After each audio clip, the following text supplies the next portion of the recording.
Good afternoon. It's time for your Astro Weather for this week. Um, Today's date is the 28th, I think it is. I'll have to check that. I haven't really bothered to check what date it is today. But it's Sunday and it's just gone 4 o'clock in the afternoon here in the UK. So today we're going to be looking at several things that are all happening at the same time of the week, which happens around Thursday this week. So you've got a number of things that are occurring on Thursday and through to Friday towards the end of this week. The first of those being Mercury going direct, finally, which everybody will do a yay for. Then we have the new moon in Leo, and then we have all that combined with the Venus in Leo, which is part of the new moon piece, meeting up with Uranus as well towards the end of the week. So, first of all, the Mercury finally going forward. Now, it is still at the end of Cancer, so we've still got a little toe into those waters that caused us so much chaos in June and into the beginning of July. So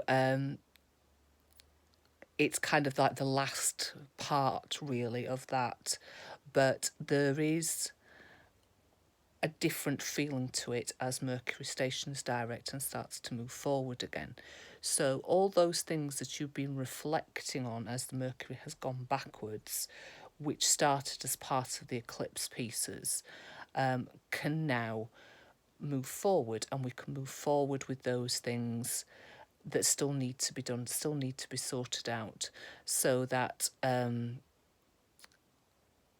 all of those jobs can nicely be tied off for the moment until we start again with that piece in December.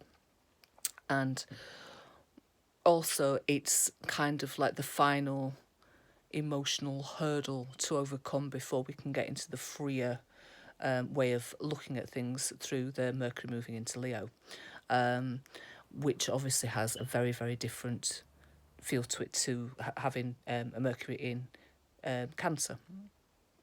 So, so while we are still dealing with those things and still having a toe, like I say, into that eclipse season water, it does feel slightly different as we are now moving forward with that.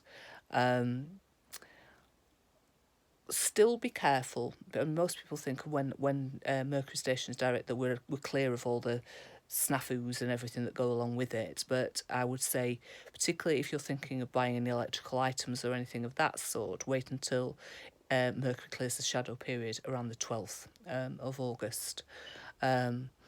So still be a little bit aware, particularly if you're Mercury ruled, that there is still space for some confusion. And like I say, because the Mercury is still in Cancer, it still has that emotional edge to it that Mercury doesn't particularly like having to be in. So there will be that tendency to feel a little, the communication is still emotional and still has an emotional feeling to it, and it's still a bit sore as well, because obviously it's part of all the development that's happening within Cancer and all the North Node stuff as it's moving forward into new emotional territory.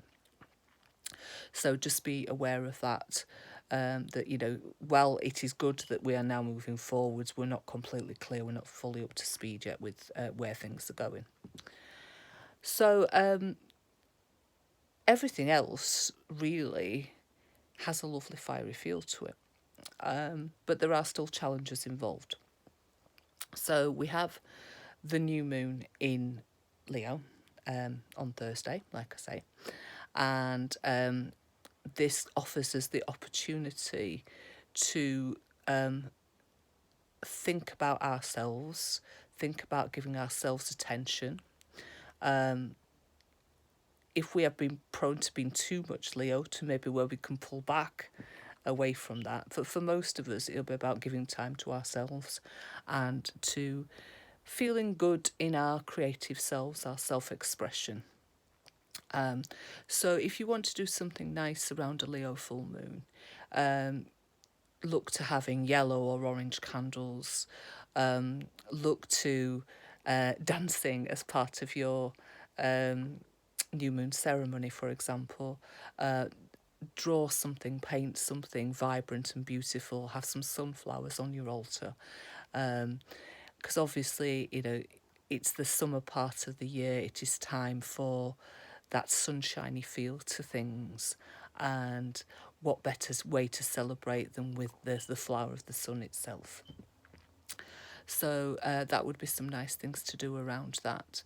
But for me, this new moon, because you've got involved in there, you've got the Venus square Uranus piece. And Venus obviously being in Leo and Uranus being at that early stages of Taurus. And this was the part that really got me thinking about stuff today. Was about, because obviously Venus is to do with our relationships and it's what we value. And so it's about also about your style, your sense of being attractive as well. So one of the first things I thought about with that Venus Uranus square, and the signs in which it's in, is how you feel beautiful and what you look like and what makes you feel good about what you look like. So if you've got that Uranus there causing a little bit of irritation, it's maybe saying it's time to shake up that a little bit. So some women are prone to keeping the same style forever and ever and ever and deciding that that's what works. But, times move on and we change as we get older. And it might be that little irritant that is Uranus is saying, look to change, look to the future of how you want to look different and what would make you feel more attractive. So it could be a good time on this new moon to go and venture out to the shops and decide that you want to give yourself a new style, so whether that be some new makeup or some new clothes, or the guys, it could be a trip to the barbers, down for a new suit, whatever it happens to be, to make you sort of feel rejuvenated and to feel good about yourself, because obviously Venus in the sign of Leo wants you to feel good about who you are. And the sort of Uranus bit, so saying, come on, Grandad, get into the 21st century and, judge that up a little bit. So that was the first thoughts I had around that. And then the next part that got me thinking was about people's relationships and where we have given our partners or ourselves value. So, have you neglected yourself within your partnership? Have you neglected your partner? Do we need to have conversations about how we value each other and how we value allowing that person to be themselves? So that could be to give them a little bit of time to themselves. It could be about, allowing them to become something sort of slightly separate from the relationship occasionally, so that we're not completely tied up in each other, because giving people space and freedom is very important, because without that, relationships don't breathe and they become very stifling after a while and very stale. So, having that freedom and space to be ourselves as individuals can really help relationships in the long run. So maybe think about where you are not giving yourself or your partner the time and space to be themselves. If you are not in a relationship and looking to be in a relationship in the future, maybe think about, well, what is it about myself that I value, that I want others to see value in? And am I expressing that sufficiently to other people? If I want people to care about me and show their care for me, am I letting them know that that's what I want? Or am I being too aloof and independent and not saying when I actually could do with a little bit more affection in my life, or for somebody else to take over the reins for a little while? Because people are not mind readers. If they don't know that that is needed from them, then how are they expected to give that to you? So, particularly if you're going into a new relationship and your old relationships haven't been very successful in that way, maybe it's time to be a bit clearer about what you want from someone and what you value for a good relationship. And that could be writing down, if if you're thinking of going on to one of these dating websites, for example, which is the way a lot of people now find people, making a profile for yourself, is to state very clearly what relationships mean to you now, not 20 years ago or 5 years ago or 15 years ago or whatever to be. It's about setting those things out for what you feel is important now, and that might have changed since your last relationship. Things could have happened that have meant that your view of what is important in a relationship is different. But it's been very clear from the beginning, and I think that this sort of towards the end of this week, if you're looking to go out for a date, particularly on Friday, make those things very clear to who you're with, as to what you want and what's valuable, and also look at, say Uranus is a very future looking planet, so this whole idea of a relationship full stop is changing, and different sorts of relationships are being allowed to happen, and people's definition of who they are in terms of male and female are changing as well. And is that something that needs to change for you? Does the current social climate allow you to be more of what you've always wanted to be in terms of sort of your gender fluidity and or your sexuality, or just how you define what's a good relationship in general? So it's, say, updating everything, reinventing everything, looking for where you can compromise as well with sort of the need for freedom, with the need to engage with others, because Uranus likes its freedom, and everybody needs that kind of space. And so even if you're in a existing relationship, it's knowing where the time for space is needed and where the time to be together is important. So because you need a balance of both in there.